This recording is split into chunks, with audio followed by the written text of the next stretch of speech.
coincé dans mon arbre. Je dois le reconnaître, il a tout essayé. Les gousi-gousi, les cajoleries, les câlineries. Vous me direz, il n'y a pas beaucoup de différence entre cajolerie et câlinerie, c'est vrai, mais câlinerie est plus géniard. Les menaces. « Tu vas rater ton dîner, Tuffy !» Je tremble, vu ce qu'il m'offre pour le dîner. Et puis la méchanceté. « Tu peux rester pourrir sur ton arbre, Tuffy !» Charmant. Je ne joue pas la comédie, je suis complètement coincé. Je n'ai pas décidé de passer la moitié de la matinée coincé sur l'arbre à écouter d'un côté le pasteur ronchonner et ronchonner. « Tuffy, descend tout de suite, immédiatement !» Et de l'autre, Mélanie à genoux, les mains jointes, les yeux fermés, prier et prier. « S'il vous plaît, apportez-moi quelque chose à poil, doux comme le Tuffy d'à côté, à mettre dans mon couffin, à câliner. Je lui donnerai mon coussin le plus confortable pour qu'il dorme dessus, et je lui donnerai du thon frais et de la crème pour dîner. » Du thon frais, de la crème. Est-ce que la petite Mélanie sait que j'ai sauté le petit déjeuner ? C'est un supplice de l'écouter. Je repars de l'autre côté de l'arbre. Qui m'en voudrait ? Le pasteur aussi a faim. Il abandonne les menaces et rentre se préparer un petit déjeuner. Pas des restes d'hier pour lui, je le note. Une odeur de saucisse et de bacon. On dit que le petit déjeuner, c'est bon pour le cerveau. Effectivement, son petit déjeuner a augmenté sa matière grise. Le voilà de retour dans le jardin, un tabouret sous le bras. Il grimpe dessus, mais il ne peut toujours pas m'atteindre. Je ne fais pas le difficile, je veux vraiment descendre. S'il arrive à monter assez haut, je suis même prêt à sauter dans ses bras. Je le grifferai peut-être un peu au passage, mais bon, les chats sont connus pour leur ingratitude. J'essaye de l'aider de mon mieux. J'avance vers lui, le long de la branche. Mais la branche s'affaisse. Oh, les régimes, pas toujours faciles de s'y tenir. Et plus j'avance, plus la branche est mince. Je la sens plier sous mon poids. J'ai l'impression d'être sur une piste de ski. Je n'ose pas aller plus loin.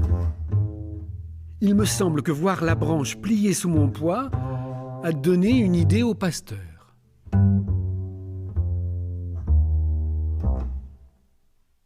Génie. Il disparaît dans le garage, trouve une longue corde et revient sous mon arbre. Le voilà sur un tabouret. Il envoie la corde autour de ma branche. « Bonbon, dit-il d'un air sévère, un nœud coulant. » Je miaule.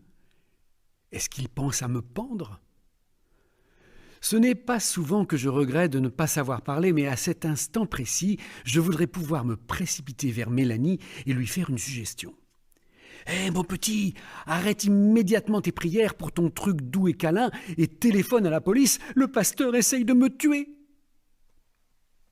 Il marmonne tout en faisant son nœud coulant. Une boucle et je passe ma corde, une boucle, je repasse ma corde. Je miaule encore et encore. Il tire sur son nœud bien serré, il tire sur la corde. J'enfonce mes griffes dans la branche descend vers lui, mais pas assez bas. Il ne peut toujours pas m'attraper. Il essaye encore une fois. La branche s'affaisse encore un peu.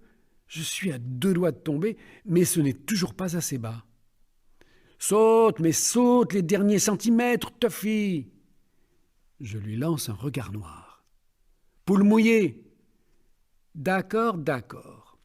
Je lui crache dessus. Vous ne m'approuvez pas ? Il m'a traité de poule mouillée. C'est comme s'il m'avait dit « Vas-y, Tuffy, crache-moi dans l'œil !» Alors c'est ce que j'ai fait. Il me lance un regard noir.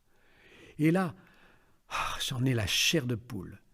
Le regard noir se transforme en sourire. « Ha ha !» dit-il. « Laissez-moi vous dire que les gens qui ne vous aiment pas vraiment ne devraient pas vous dire « Ha ha !» Ceux qui ne se sentent pas vraiment aimés se sentent tout à coup très inquiets. surtout quand ils sont coincés dans un arbre. « Ha ha !» dit-il en se précipitant vers le garage. Et il en ressort au volant de la voiture. Pendant un instant à vous glacer le sang, je pense qu'il va abattre mon arbre.